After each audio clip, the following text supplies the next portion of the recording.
Hey, architecture firm owners and emerging leaders. Get ready for unparalleled insight into the development of a world-class architecture firm and a worldwide organization driving the digital transformation of the design and construction industry. With Build Smart, the podcast that's changing how our profession operates. We share the incredible stories behind innovation in the building industry with my friend and co-host, Patrick McLeamy, FAIA, former CEO of the international architecture firm, HOK. You know, Yamasaki's office or firm lasted during his lifetime. And when he passed away, I think that was the end of the Yamasaki office. Helmut did not want that. He wanted a firm that would live out and grow beyond the founders. In Season 1, discover the untold stories behind HOK's meteoric rise, from 150 employees in St. Louis to a powerhouse with over 1,900 staff members and 27 offices worldwide. You know, they weren't as polite as the Kojima people. That was just boom. And anytime you have a creditor, whether it's Kojima or the bank, that wants their money, unless you can raise money someplace else, you are out of business. Bankrupt. And hold on tight for Season 2, where Patrick takes us on a new adventure as chairman of Building Smart International, shaping the future of digital transformation in the design, construction, and operation of built assets. Ian Howell, Ken Harold, and I, Ken was my technical representative from HOK. The three of us took a tour of Europe of 5 cities in 5 days. Very busy time. Simply follow the link in the show notes to subscribe to Build Smart now and uncover lessons that will transform you and your architecture firm.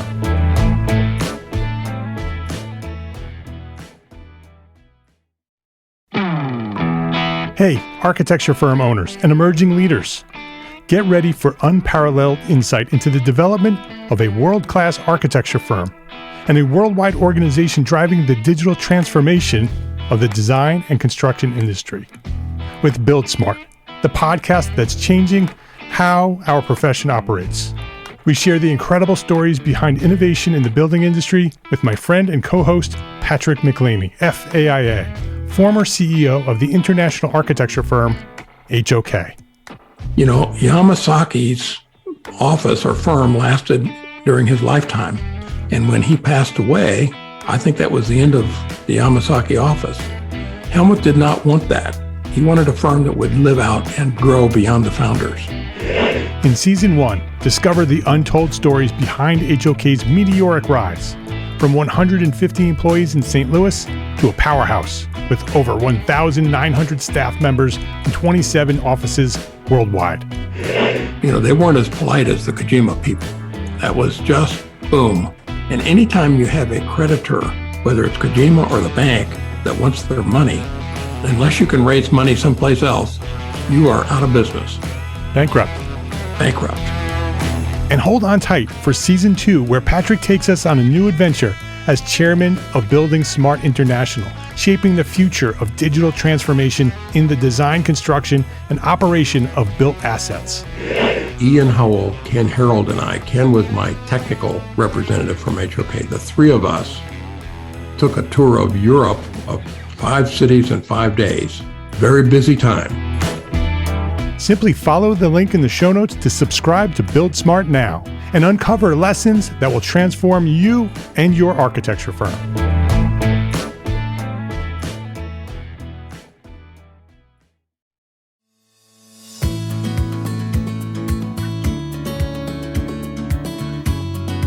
My name is Mark R. LePage, and you are listening to EntreArchitect podcast, where each week I speak with inspiring, passionate people who share their knowledge and expertise, all to help you build a better business as a small firm entrepreneur architect. Jack Sadler, welcome to EntreArchitect podcast. Thanks, Mark. Really excited to be here. I'm excited that you're here too. I mean, we've known each other for a long time. You and I have been talking since you started Part 3. You're the CEO and co-founder of Part 3. Longtime supporter of EntreArchitect and Gable Media. So I'm sure people have heard about you and what Part 3 does. And so I wanted to invite you on the show to talk a little bit more about how it all started. I want to learn about you. I want to learn about Part 3. and how part three is working to make the industry better. And so I'm excited to have that conversation. So let me introduce you in case anybody doesn't know who you are. You are the CEO and co-founder of Part 3, where the mission is to enable architects and engineers to manage construction with speed, automation, and intelligence. Jack has held strategic roles and helped launch multiple tech companies prior to taking on the challenge of connecting construction teams and starting his company, Part 3. And I want him to share more of that story. So, Jack, I'd love for you to go down and back as far as you want to go and share your story. When did you discover your passion for what you do?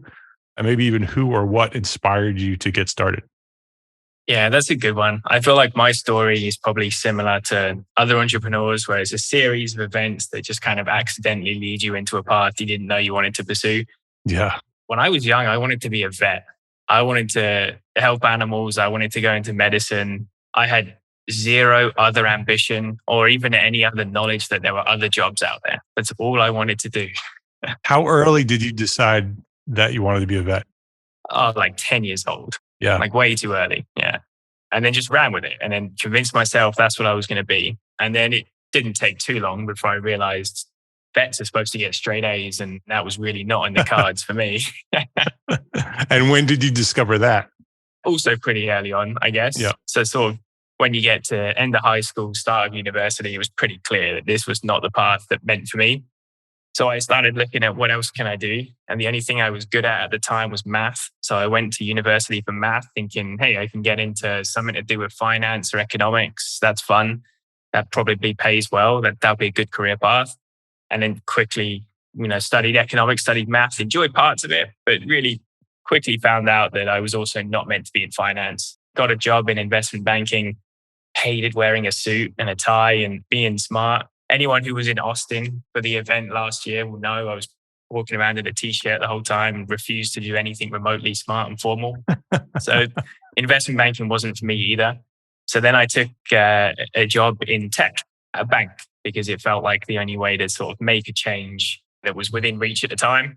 It also didn't pay very well. It was a starting point though into product development. And I started to get this exposure to how you can just look at a problem, find any new business mission, vision, any new idea or any problem and start to figure out how software could help you. And it was kind of a crucial time where access to software and new ideas had changed, right? Suddenly we had infrastructure as a service. We had cloud-based solutions that you could build off the top of. So shipping new websites and newly designed products was more reachable and attainable than ever before. So we started doing that. I went into consulting and started helping companies understand how to ship new products and new businesses, moved into product leadership roles, designing new tools. And then eventually, through my partner, started getting a lot of exposure into construction. She, at the time, worked for one of the most major general contractors in Canada, which is where I'm based, and then shifted to an architecture firm because she wanted to kind of be closer to that consulting side, closer to the clients and the design vision and helping realize that. So in doing that shift, I became closely aware of where there were gaps in the industry, where technology could potentially be solving some of the problems that she would spend hours and hours working on. So eventually we teamed up. I started helping. How could we look at what's on the shelf, look at what's out there, figure out how we could improve the daily life of what she was going through, and started to realize where the gaps were. And we teamed up and decided, hey, let's fill this biggest gap, which at the time we felt was there is no one out there helping architects bring their design intent to life and have them automate away and remove the need for this paperwork and spreadsheet heavy process, and instead just get them focused on managing construction and focused on design. So that's where we felt our draw, and we teamed up to work on this idea and this fledgling that eventually became what is now Part 3. What's your partner's name? Her name is Jess. She's a co-founder. Okay, co-founder. And so what are your roles? What's your role and what's Jess's role? Yeah, so there's actually 3 of us that founded the company. So my role, CEO, I tend to do most things that are focused on growth, business development. So I do an awful lot of speaking to architects and engineers, trying to figure out where the biggest pains are, if Part 3 is right for them and how it can fit in. And then I spend a lot of time working with investors, working on the financial side of the business as well. And Jess really kind of takes over absolutely everything to do with the community that we're building, with the customers that are using Part 3. So if you're an architecture firm using the software, chances are you spoke to me first, and then Jess became your favorite person after that. And Jess was the person that helped get you set up, get you trained, handles any questions. She leads the entire customer experience team and bakes that feedback and those visions from architects in the industry into the product direction and into the product roadmap, working closely with the technical team. And our third co-founder is Corey. He's the CTO that once Jess and I had this kind of idea that sounded crazy, we pulled Corey into the basement and said like, hey, we think we found something. This is an idea we want to build. Pitched it to him and we started coding it that weekend. That was going to be one of my questions is where did the tech come from?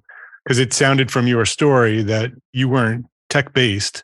You were interested in tech and you brought your people skills and your vision skills to the industry, but you didn't have the tech background. And Jess is the operations person, right? The community builder, the integrator. And so somebody needed to do the tech. And so someone had to build the thing, yeah. So how did you know Corey? Where did Corey come from? How did you meet Corey? Corey and I met through another friend where we were working together at the same company. So we actually worked at two different companies together. We've sort of dabbled in a few ideas outside of work before, worked on a few different projects and stuff like that. But it was always the first person I was going to go to with anything. He's kind of one of those unicorns. In the tech world, there's always people like me and Jess pitching investors, pitching new ideas. And every single one of us sits in a room and says, we've found the perfect CTO, the perfect person who can do all the things. But we actually mean it. And I always have a hard time getting that across. Like, this sounds cliche, but it's true. Yeah. Not only can this guy do front-end code and back-end, but he can design software. He can speak to customers and speak to clients and actually sound, reasonable and sensible. And he can take big ideas and break them down. So the three of us kind of together filled all the gaps. It's an incredibly niche and specific area to get into. So you kind of need all of that. You need the industry expertise, you need the go-to-market and sales expertise, but you also just need really great technology, beautiful experiences and designs, and to make sure that the three of those come together. That's what's made us so strong in those early days. Yeah, that's very interesting. I agree with you. The function of software in our industry, right, with architects, the function of the software is super important, right? It needs to do what it needs to do efficiently and effectively. But the way it looks and the experience for architects, it matters, right? It's so important. Yeah. Yeah. That if you don't have a tool that looks beautiful and doesn't, really focus on the design of the interface, it matters, right? Architects will not enjoy using it as much as if it was designed well. And they're a vocal crew. Yeah. They'll let us know. When we put things and they think it's in the wrong place, they let us know straight away, which is what we love about this community. But yeah, and it's design is everything. Like, it has to look nice and it has to feel modern and elegant. But really, design is also how you're going to use it. It's the functional purpose. So design in ways of where things are placed and how many clicks it takes to get to certain places and fulfill certain jobs. Like, I think that's a really hard skill to have. So it's definitely one, it comes with some trial and error and some testing. But that in itself becomes a company's secret weapon. When you're an early stage startup and everyone knows you don't have a full set of functionality and the product has still got a way to go, I think like having great relationships and the ability to lean in and listen, hear what customers are experiencing, where the gaps are, and then prove that you can react and ship those enhancements quickly to sort of build that trust.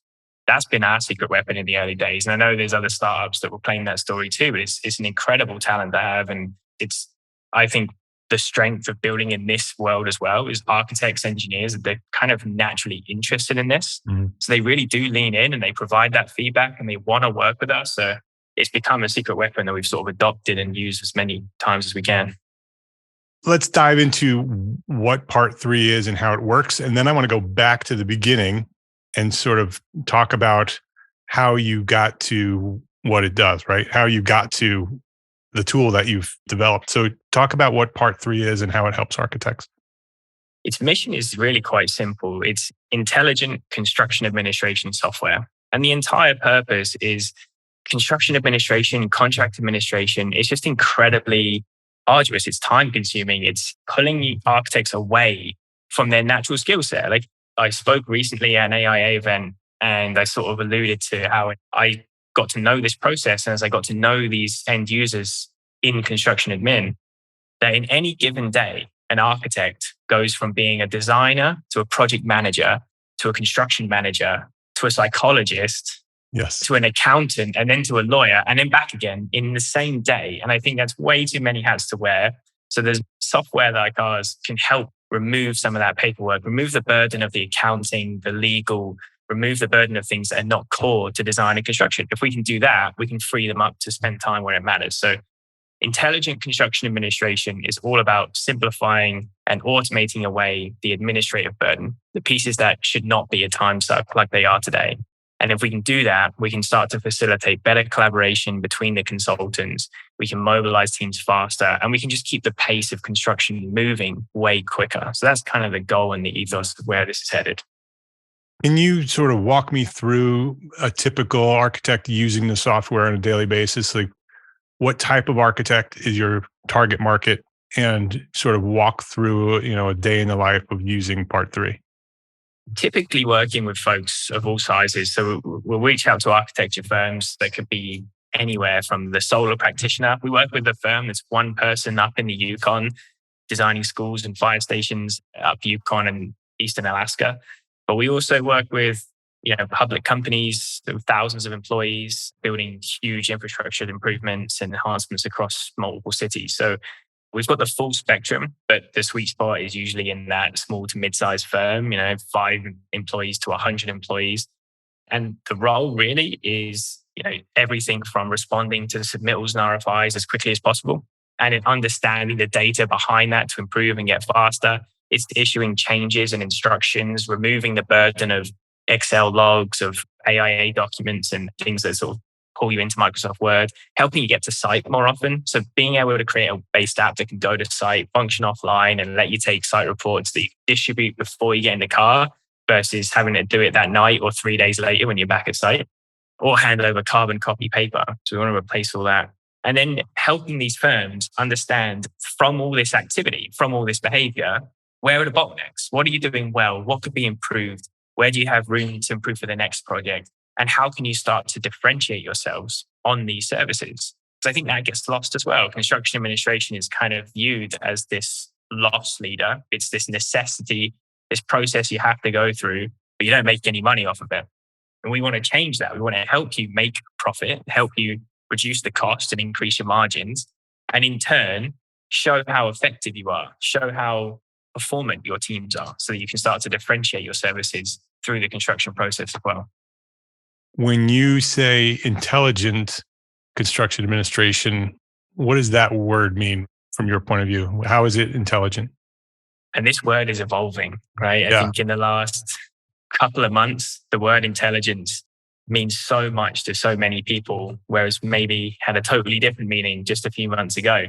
And in a few months' time, by the time people are listening to this, it could have an entirely different meaning again. Intelligence to me means doing some thinking, surfacing problems before you knew they were there. So what we want to do is surface these insights, surface these patterns that we can detect in projects and raise them to you before they become a failure or an issue. So that can be anything from letting you know, you've got 2 days to respond to this RFI, but this consultant you've assigned, they take too long. So you're not going to reach that burden. You need to get ahead of that. But it could be much more substantial things like leveraging intelligence to help you review submittals and technical product data. There is a lot of tools out there now that are enabling folks like us to help use AI, use generative AI to help create responses, to help aid in some of that really technical, heavy, time-consuming process. So we're leveraging things like generative AI in the submittal process. But intelligence in general is ways to surface problems to the expert before they become problems and help them with that cognitive load so they can focus on solving problems instead of having to find where they might be. So it's like having a hyper experienced construction administration partner in your firm, but it's a software tool. I'm going to write that down. I'm going to coin it. Perfect. Right? Let's take a quick break to say thank you to our sponsors for their support of this episode. Accurate data is crucial, especially in today's business environment. Outdated and inaccurate data leads to turnarounds, delays, and rising costs. With supply chain and staffing issues, these costs and delays can multiply. That's why a resource like ARCAT.com is so important. ARCAT works with manufacturers to keep their data up to date and accurate, and offers it to you easily, accessible, and free. Use ARCAT's powerful search engine to find what you need fast and download it right there on their site without needing to pay for anything. It's free. You don't even have to register. So go try arcat.com today. That's ARCAT.com. Unlock your full potential as an architect business owner at EntreArchitect Network. Since 2013, EntreArchitect has been the premier membership community designed exclusively for small firm entrepreneur architects like you.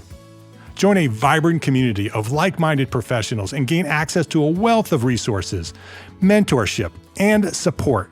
From comprehensive courses to expert guidance, EntreArchitect Network equips you with the necessary tools to thrive in your career. Master business strategies, enhance your marketing techniques, and excel in project management, all while fulfilling your continuing education requirements along the way. Break free from the isolation and connect with a supportive network that understands the unique challenges that you face as an architect business owner. Whether you're a startup architect or a seasoned professional looking to make a difference, join us, and we will help you elevate your career, boost your confidence, and unlock opportunities for your architecture firm. When our community of entrepreneur architects is linked and leveraged as one, there's no limit to the impact that we can have on the world. Visit EntreArchitect.com today and become part of our thriving network. Unleash the full potential of your architecture business. Join EntreArchitect Network today, the premier global business organization for small firm architects. Learn more at EntreArchitect.com.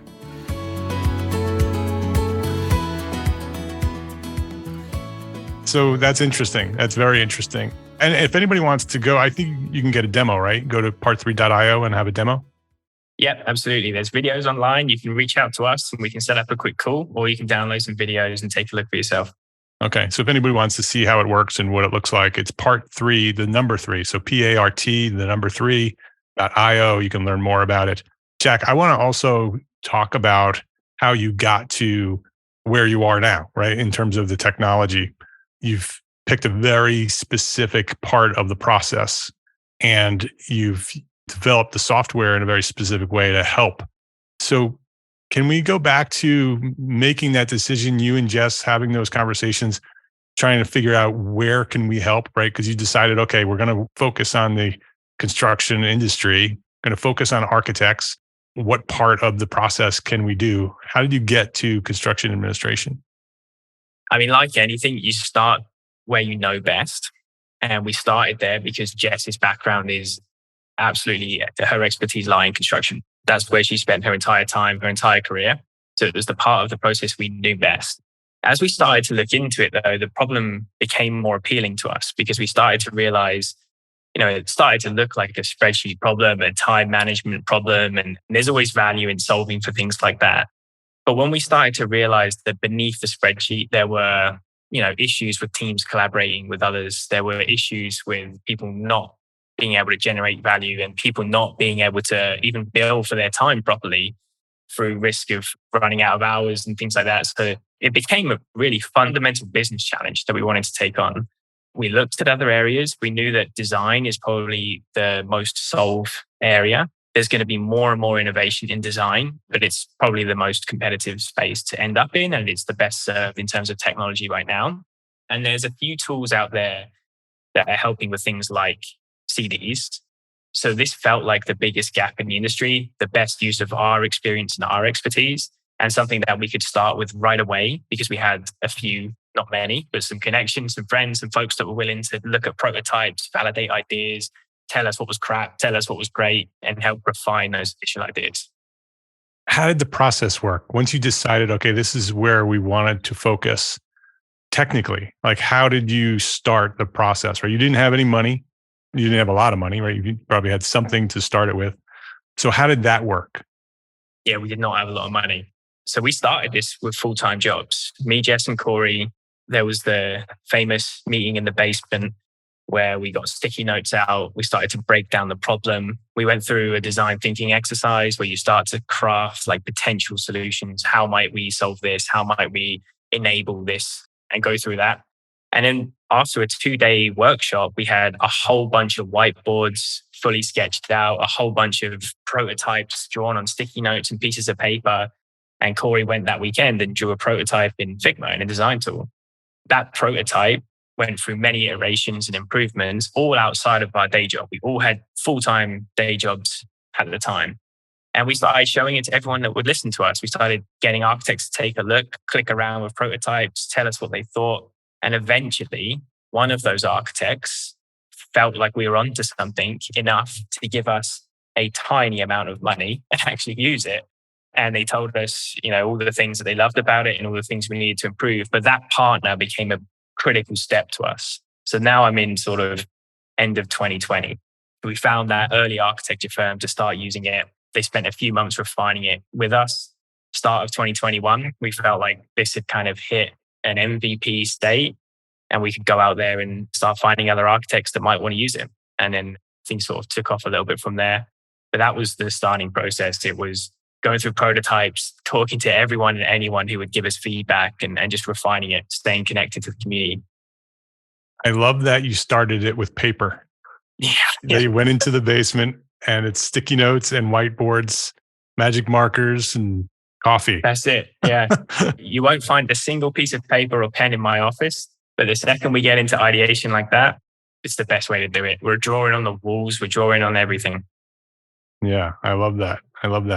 So once you got that initial, you wouldn't consider that a seed, right? That's just sort of angel, somebody gave you some money to develop the idea, right? So how did it go from there financially to where you are now, where you've just raised an A round? So it's big numbers now. And so you're in a much bigger place than you were at that point. So take us through that journey to where you are now.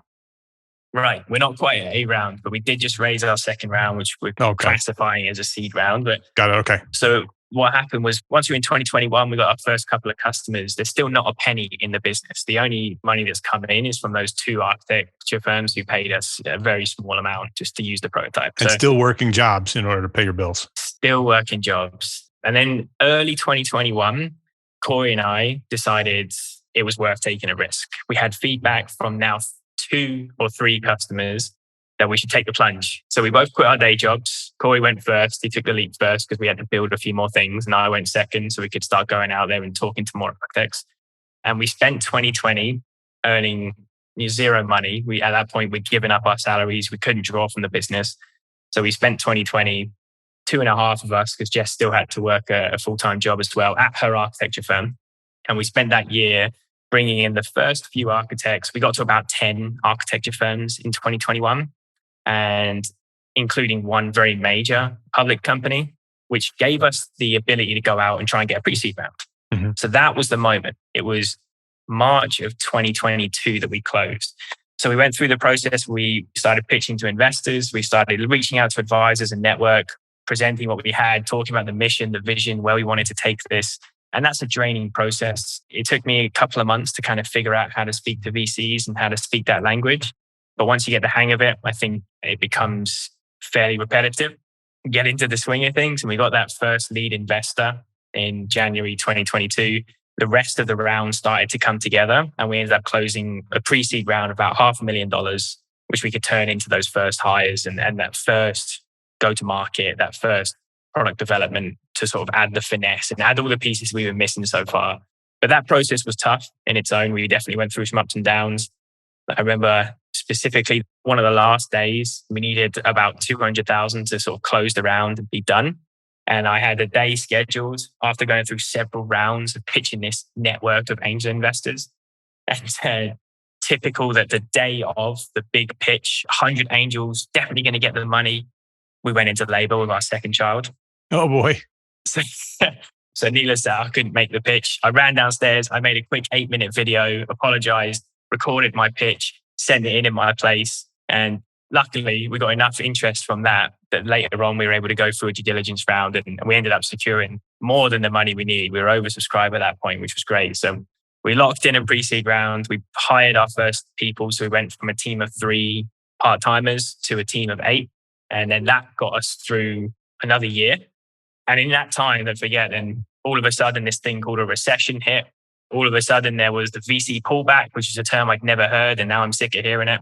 The market took some very strange turns. Construction itself is, we didn't know where that was going to fit. Architects are always the first hit when it comes to a recession. So there was a lot of skepticism about our business model as well.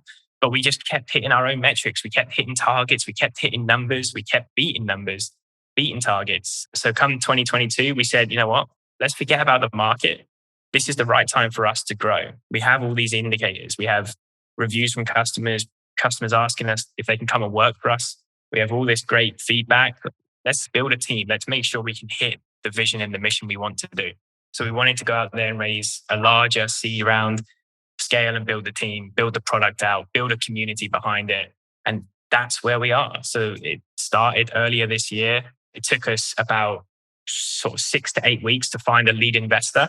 And then once we did that, a sort of secondary investor came along around the same time. It took a little while to fill out the round, but we got some great angel investors with really, really deep ties into the construction tech world to fill out the round. And that's where we're at. So we're closing this week. So we're going to have an announcement come out. This will be a part of it, but we're going to turn this into the next phase. The next 2 years are going to be about growing the team, building the product and leveraging that across the community. Yeah, what a great story. That's so exciting to sort of hear where you started all the way up to where you are now. Congratulations. Yeah, it feels really great to be here. I think, raising money in itself is often sort of looked as the headline story, but really it's just an enabler. We're not going to celebrate raising the money and putting it in the bank. We're going to celebrate what it allows us to do next and the milestones that are going to come after this. But it's definitely putting rocket fuel into a vision, into a mission. So we're excited for that. So you mentioned a community. How can our members get involved in your community? Yeah, there's so many ways. So Part3's community kind of became a thing organically. We didn't intend to have a community strategy. It's now something that we care about, partly through lessons learned and actively becoming involved in the EntreArchitect community and in organizations like CSI, where the specifiers and construction administrators live. Yep. But Part3, an architect uses Part3, the engineers, the contractors, the clients, they all come in, they all start using it. So they all become connected. We have emails that connect people and news stories that we share across. But the best ways to get involved, most architects and engineers by now have probably seen someone they know using Part3 or a project they know has been in Part3. So if that's the case, just give it a try and let us know. But we're starting to roll out webinars and we're going to start to be a little bit more active in places like this. Our role, we think, is not to necessarily create competing places to be. Like architects know where they want to be. So we actually view our role as to get involved and support the communities that make sense, the sister communities, the ones that are close to us and close to our customers and users. So you're going to see us around at CSI events, at future EntreArchitect events, at AIA events in your local chapters. So you'll see us in those places as well. Great. Yeah, I'd like to endorse that. I mean, you've done that with EntreArchitect from the very beginning. Since you and I met, you engaged with the community. You understand that value of engaging with the community rather than selling, right? If you sell to architects, they shut down, right? They don't really want to be sold, even if it's a product that they need and they really want. They want somebody who understands them. And the best way to do that is to get involved and engaged in the community, become part of the community as an ally, and then they learn what you do and they want to support you and they want to help you and they want to, use your tools. And so you've understood that for a long time. And so I appreciate that. Yeah. And definitely going to be there again in this fall. We'll be at the next one. So hopefully I'll see some people around there too. But no, I think it's the best way of doing this. Like one thing we loved about architects that I didn't appreciate at the start was, it's a competitive industry. How can you create a community where the person sitting next to you could be a competition on the next bid? And so I found it really sort of difficult to understand how effective community would be. And then I started to realize actually more important than the competition was the elevation of the practice, the sharing of lessons learned, the sharing of, failures and wins and bringing that back to the community. So we view ourselves as like an echo chamber because we have a whole group of all these folks as well. And we can share back their experiences and their stories and help others learn from them. And like you said, we're really focused on a niche topic and a niche area. But what that means is if you have challenges in that area and in construction and in the build phase, we're probably a really good resource for you just to help share back what other architects are experiencing and how they're solving those problems and differentiating their services and increasing their prices, increasing their revenue during that phase too. So we're happy to share all of that. So you can learn more about Part 3 at part3.io. Jack, before we wrap up, I'd love to get your answer to my final question, right? You've built this company, you're the CEO, you've built it from scratch. So you're a perfect person to answer this question. What is one thing that a small firm architect can do today to build a better business for tomorrow? It's a good question. If you boil it down to one thing, I always feel like the biggest gap in any business, especially a services business, is usually understanding where you're at today. So I think the biggest gap is usually just in not tracking, not understanding your current data. How can you improve if you don't know where you're at? How do you know where to improve if you don't know where the biggest issues are? So I think having really great tracking and quantitative data to supplement all of the qualitative feedback you're getting. Most small firms, you're speaking to all of your clients, you're tracking your own process. As you get bigger, you start to get to 5, 10, 20 employees. You start to rely on team members telling you where they're at. Certain team members are better at sharing than others, but that qualitative feedback only ever gets you so far. So you need to quantify how many projects are you winning per bid? How many issues are you running into in the SD and the CD phase? What's your profit margin in the CA phase? If you can't answer these types of questions, it's really hard to know where your biggest issue is. So I think lesson for step one, day one, track your data, understand it, and use that to prioritize where you think you can solve and focus your energy. His name is Jack Sadler. The company is Part 3. The website is part3.io. Jack, thank you. Thanks for the support for all these years. Thanks for sharing your story. It's an interesting story. It's an inspiring and motivational story to hear where it started and where you are now. I can't wait to see where you're going. I'd love for you to come back and give us updates along the way as you continue to grow. I appreciate you. And thanks for coming by and sharing your story at EntreArchitect Podcast. Thanks, Mark. Thanks, everyone. Yeah, great to be here. If you liked this episode of EntreArchitect Podcast, please share a 5-star rating, write a quick review, and share a link to this episode with a friend, because that is how EntreArchitect has grown to serve thousands more architects just like you. By sharing a rating, write a review, share a link to this episode with a friend. I appreciate you for that. Thank you to all our sponsors for this episode, ARCAT and EntreArchitect Network. Links to sponsors and all the resources we discussed today are available at the show notes for this episode and every episode, found at entrearchitect.com/podcast. EntreArchitect is a member of the Gable Media Podcast Network, the next evolution of interactive media and resources for the AEC community and beyond. You can now earn continuing education credits for listening to this podcast. Select episodes of EntreArchitect Podcast are approved for AIA continuing education credit. Learn more about our new Gable Members program at gablemedia.com/members. That's GABL media.com/members. Thank you for listening to this episode of EntreArchitect Podcast. My name is Mark R. LePage. Love, learn, and go share what you know.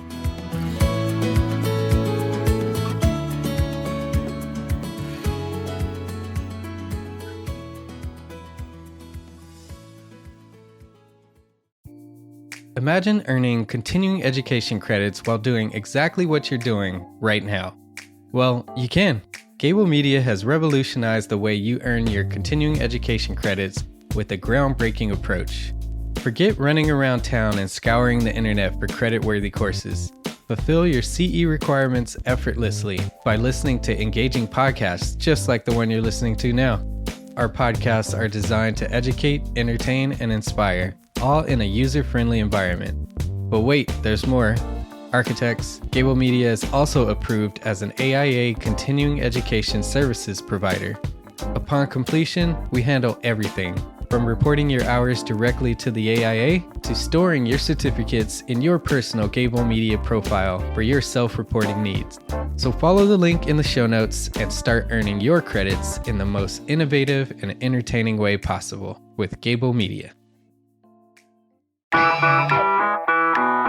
Attention architects and creative minds, get ready to supercharge your brand with Build Your Brand, the podcast that's unlocking the secrets of branding success for creatives.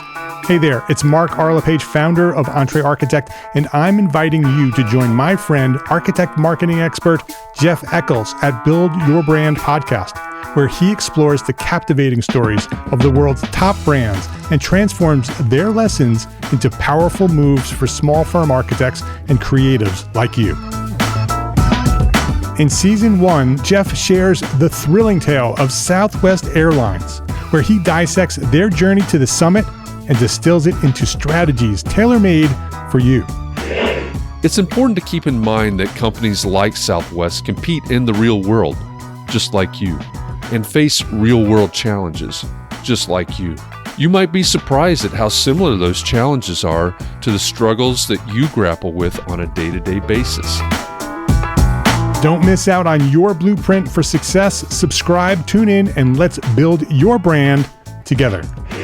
You may have noticed that the very best brands in the world are also known for having somewhat unique corporate cultures. That's often the glue that holds everything together when they encounter those rough spots. We don't do it because it inconveniences the passengers to whom we are primarily dedicated, the short haul, frequent flyer. Follow the link in the show notes to subscribe to Build Your Brand today. Remember, no matter the size, the journey's the same.